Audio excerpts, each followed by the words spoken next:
Hello transport nerds and fellow planners, and this is Talking Planning 2 years on. I previously prepared a 1 year on video at the same time last year, which covered much of the infancy of this channel, so I will gloss over that mostly today. But since starting out, much has changed, and even in the past year, since April 2021, much has changed. I've moved to a new town, parks, started a new job in transport planning, and my goals have started to shift a little as well. I am really enjoying living in the Central West. The people are friendly, Parks is quite a pretty town, and being able to walk to the office is great. From a career perspective as well, I enjoy having a more diverse range of projects to work on, ranging from deciding what our state road network should look like, to enabling heavy vehicle access, and helping to ensure that there's appropriate staging for housing, industry, and transport infrastructure. Fortunately, my previous strategic planning experience from back in Newcastle has really come in handy all of this time, as by understanding zoning and land use impacts, you can make much better transport decisions overall. The last 12 months have been somewhat chaotic, and while I would have loved to have been able to travel more, catch up with friends, and have some more free time, I feel like my industry knowledge, independence, and resolve has all benefited massively from going regional. So, let's look back on what has changed in the past year. Transport reviews featured highly this year, kicking it off with one of Sydney's most important buses of the last couple of decades, the Mercedes 0405NH CNG Custom Citaros. In the run-up to the Olympics, Sydney needed lots of new buses, and these were a big part of the push towards accessible transport and always held an important place in Sydney's transport history. Around this time, I also wanted to branch into some more diverse topics and tried to launch Actually Talking Planning. Unfortunately, like most videos that aren't transport related, they seem to fizzle out, especially when I had a smaller audience than I have today. Today, we're going to do something quite a bit different. I presented a bit of an expose on open green space and heritage, but a combination of limited interest and resulting limited motivation made it hard to continue the series. Around this time, I also had a Newcastle-focused review renaissance checking out the CAF Railbus 100 trams in Newcastle, which I was pretty fond of, even if the comments section was pretty quick to disagree. And as it seemed, the transport as a land use enabler lens went in one ear and out the other for many viewers.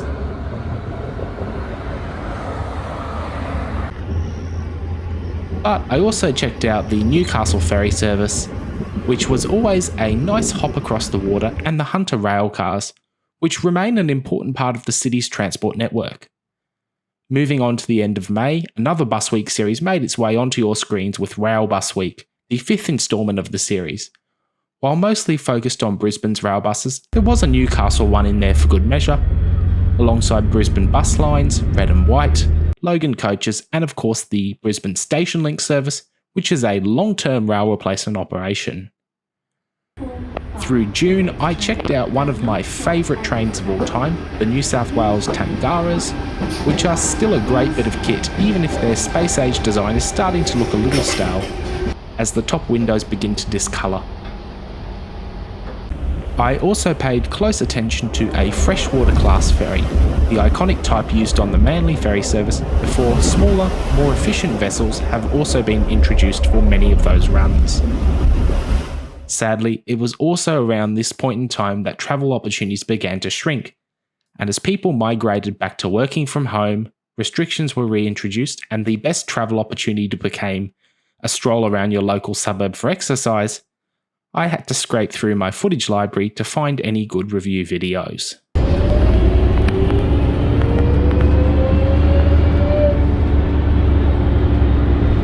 Fortunately, I was able to show off one of the last remaining Scania L113 CRB high floors at Transit Systems, which I'd caught back in April while heading into Sydney for a flight. I also had a few important reviews that I released throughout July, including a closer look at Brisbane Transport's Volvo B&RLEs, a bus which has become a key part of busway travel.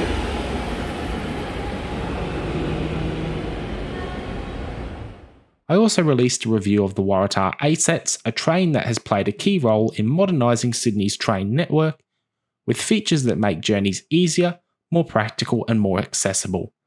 And of course, my most popular tram video of Sydney's Alstom Citadus X05s has made its way out and onto your screens. Sadly, it took a little longer than we'd hoped for stay-at-home rules to ease, but that meant I had more time for editing because there wasn't much else to do. So I had more time to create a Busweek series. Busweek 6 was a New South Wales edition and covered vehicles from across the state, including an ex-Brisbane Mercedes 0500LE, some Surfside buses from New South Wales, a Hunter Valley buses MAN Midi, a State Transit B12BLE, and a Punch Bowl Scania. I also had a review of an Oscar, which is one of the staples of New South Wales Trainlink travel, along with the V-Set, which I checked out also during 2021. Spending most of my days in a 39 square metre apartment was starting to get to me, so I was very glad when I had bought myself a new desktop. So I started to partake in gaming and played a little SimCity, which I did a couple of videos on. And we are going to go with it. It was the perfect pun and sort of throwback idea. Instead of my surname, it's Becca Town. Still, I produced a few more reviews through August, including a new Surfside bus that wasn't an XDI, a Newcastle Volvo B&RLE,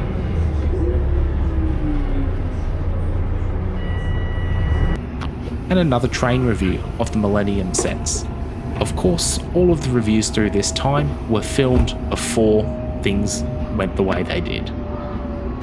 By the end of August, I had started another Busweek series looking at some Queensland buses, a place which I couldn't go to by then. But by then I also had another focus, moving house again. I did a bunch of pre-recording and then settled into the joys of packing furniture, including my new desktop, contacting real estate agencies for rentals and trying to do the logistics of moving house when the usual options aren't available or are prohibitively expensive. And to top it off, a virtual going away party just isn't quite the same as being able to actually celebrate with your co-workers. Fortunately, the pre-recorded reviews brought me time to finish packing, move all my gear and unpack, with even a week to spare. Unfortunately, thanks to the rules of the time, that week was also still spent at home. All going well, I'll be able to get out and about a little more. I'm really excited to see a lot more of Western New South Wales. One of the cons of moving into a near new building is while it can be tidy and shiny, sometimes things that should have been done earlier slip through the cracks and I ended up having to arrange my own NBN connection. Still, once that was sorted, it was time for some bulk uploads, including another Newcastle bus review and a look at Brisbane's MAN 18310 CNG.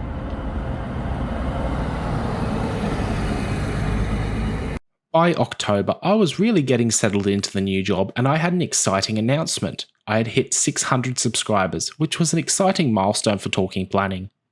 I want to talk about October 11 because it's a very exciting date for the people of New South Wales, and I think there's a lot to look forward to in the coming weeks. Travel around the region was also an option, and there were new towns and cities to explore, like Temora, West Wyalong, Orange, Dubbo and Bathurst. Unlike living in Brisbane or Newcastle, however, travel to these places and around them is extremely car dependent. And since moving out to parks, the Golf has racked up a few Ks, and my Opal card usually gathers dust. I did start a new bus review in Dubbo, but of course I required cash to jump on board. But the new Volvo B&RLE was comfortable and smooth, making for a nice journey round town. November turned out to be quite a busy month, as I now had a much better understanding of my new role, but limited non-car based travel options meant that my footage library continued to get a workout. I did show off a Hornbrook Buslines K230UB, a Port Stephens Coaches Volvo B7R, a double-deck MAN from Forest, and a Blue Mountains Transit Volvo B7RLE, which I caught on a very long day trip.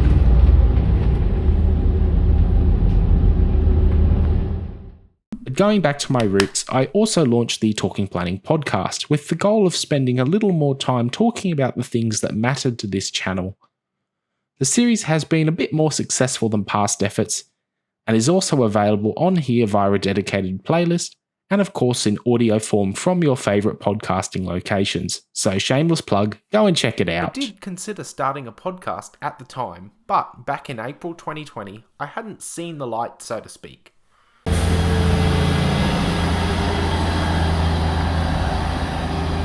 I also checked out a pair of Denning Phoenixes around November and December. This is a type of bus that had been notably absent from this channel, but I was glad to finally share. During December, I'd popped down to Sydney for a long weekend, which means I could refresh the review library, and a little was filtered into some extra reviews for Christmas and beyond. The last 12 months have been a whirlwind. Lots of highs, a few dips, and plenty of change. So let's get back and have a look at the year that was 2021. 2021 finished with another The Year That Was episode. I was grateful to spend Christmas back in Brisbane with the family, which, to be honest, was not even necessarily a given, but fortunately, things worked out. I rang in the new year with family and enjoyed the opportunity to see what had changed in Brisbane, which was nice. And of course, I was able to get some new review footage checking out a Clark's Mercedes 0405 NH,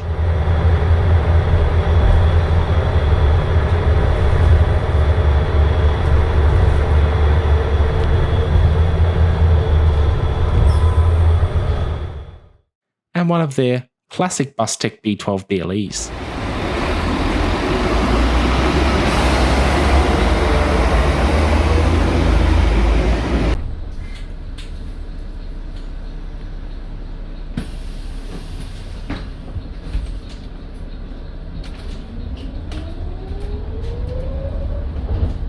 February also saw my latest Busweek series, Busweek 8, which focused on low emissions and electric technology, covering hybrid and full EV buses, including Brisbane's latest Yutong E12s, a Transdev BYD Optimus, and Brisbane's Volvo B5RH hybrid.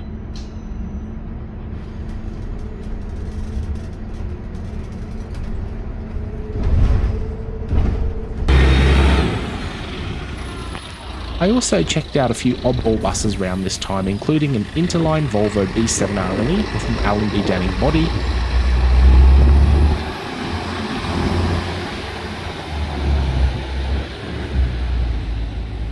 a Kennedy's Bus Service Volvo B8RLE with an Omnibus Services body, and Transit System's Seoul Yutong E12.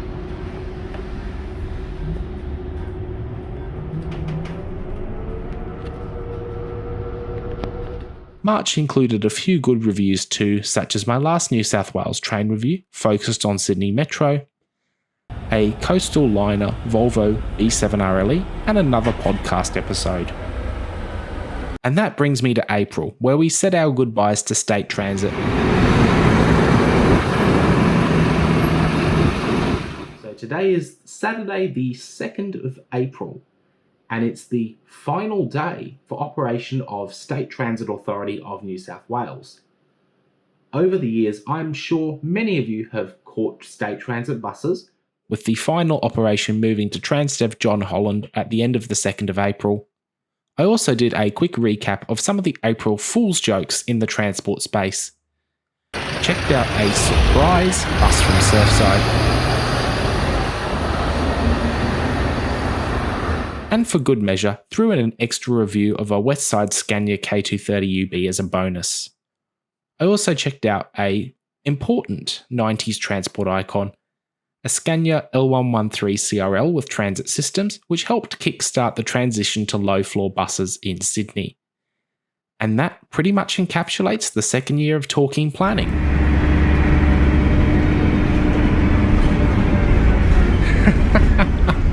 So I actually thought I was done too. because it's time to rank some New South Wales trains. But it also turns out that thanks to the Easter long weekend and spending basically 2 days straight editing, I was able to get a review finished that I didn't think would make it into this video. And that is my ranking of all New South Wales suburban rolling stock. and that was a pretty special video. So if you haven't checked it out yet, I would highly recommend it because it's a good way to finish off 2 years of talking planning. Whilst not everything has been smoothed in the last year, what has been smoother is video production, thanks to a new mic for voiceovers, a desktop with some real CPU and GPU muscle, and a decent 1080p webcam for the podcast episodes. I also have tons more screen real estate with a big monitor in front of me so I can see all my timelines, making editing so much better, and those 2 monitors behind me, which are great for gaming. Unfortunately, at the other end of the spectrum, I have so much less free time. Work is ramping up, and with the return to the office and the infrastructure spending rush that inherently comes from an election, I tend not to want to jump back into Word and type up scripts and edit videos after a long day at work. Still, I do enjoy this channel and want to keep things going, so hopefully there will be another one of these recaps in 2023 as well, and of course a bunch of good videos in between. So, thank you for joining me, and why not go check out my 1 year on video if you haven't already. I'll see you again soon.